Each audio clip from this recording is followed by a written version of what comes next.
সরকারি হিসাবে দেশে এই মুহূর্তে ইন্টারনেট ব্যবহারকারীর সংখ্যা 5,07,00,000।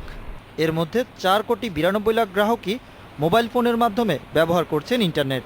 ওয়াইম্যাক্স ও ব্রডব্যান্ড সেবা ব্যবহার করছেন বাকিরা। 1996 সালে প্রথমবারের মতো ইন্টারনেট সেবা চালু হয় দেশে। তখন 1 MBPS ব্যান্ডউইথের দাম ছিল 1,20,000 টাকা। আর 2004 সালে চালু হয় মোবাইল ইন্টারনেট। তখনই প্রতি MBPS ব্যান্ডউইথের দাম কমে হয় 72,000 টাকা। এরপর থেকে কয়েক ধাপে কমেছে দাম। বর্তমানে 5টি ধাপে দাম হিসেব করা হয় ব্যান্ডউইথে। এর মধ্যে সম্প্রতি কেবল 5ম ধাপের দাম কমিয়েছে সরকার। দেশে একমাত্র গ্রামীণফোনেরই চাহিদা রয়েছে 10 GBPS এর বেশি ব্যান্ডউইথ। এর যে কম চাহিদা থাকার কারণে অন্য মোবাইল ফোন অপারেটর বা সংযোগদাতা প্রতিষ্ঠান প্রতি MBPS 618 টাকায় কেনার সুযোগ পাচ্ছে না। 10 GBPS ব্যান্ডউইথ কেনে আইটিসির কাছ থেকে, তাহলেই এই রেটটা প্রযোজ্য।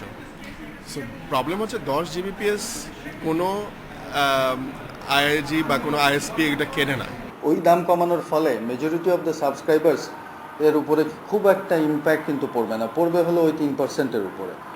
মোবাইল অপারেটর ছাড়াও সারা দেশে 200টির মতো ইন্টারনেট সংযোগদাতা প্রতিষ্ঠান বা আইএসপি আছে। তারা বলছে সরকারের নীতির কারণেই গ্রাহক পর্যায়ে ইন্টারনেটের দাম কমানো যাচ্ছে না।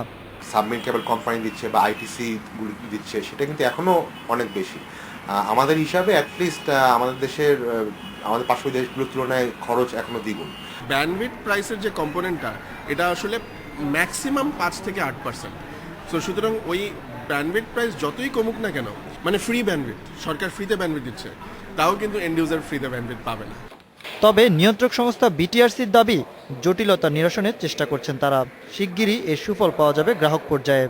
আমাদেরও উদ্যোগ আছে, আপনার সবগুলো অপারেটর এনটিটিএন বা আপনার আইএসপি, দেন মোবাইল অপারেটর, তারপরে আপনার আইটিসি, সবার সাথে বসে আইআইজি, সবার সাথে বসে আমার মনে হয় যে এটা একটা জায়গায় হয়তো আমরা আসতে পারবো। Ashraf Alam, independent news, Dhaka.